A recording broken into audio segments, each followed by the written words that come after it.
For many countries, one of the key sectors that can help boost an economy is the automotive industry.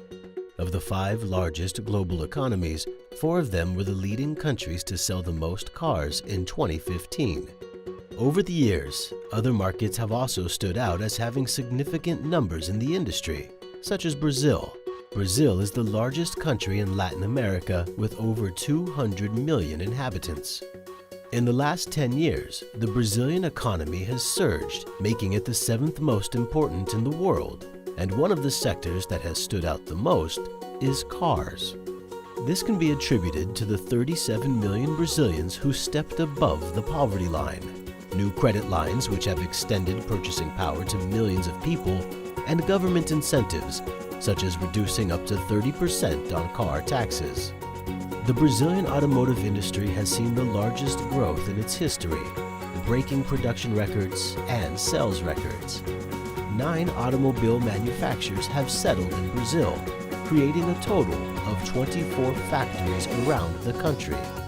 The number of cars in Brazil has doubled in the last 10 years, forming the largest collection of vehicles in Latin America with more than 50 million cars on the road.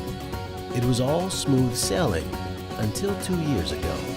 In 2014, the industry and the country began seeing the effects from what would become the beginning of one of the worst crises in the history of Brazil.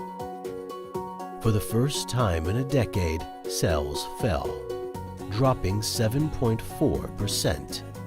In 2015, this number was even worse, down 25%. But every crisis has 2 sides. Proof of this is that while on one hand new car sales have decreased by 25%, on the other, sales of semi-new and used cars have increased by 50.9%. This scenario presents great business opportunities within what is seen as a crisis. The pre-owned market has massive potential and is still unexplored and lacks professional structure.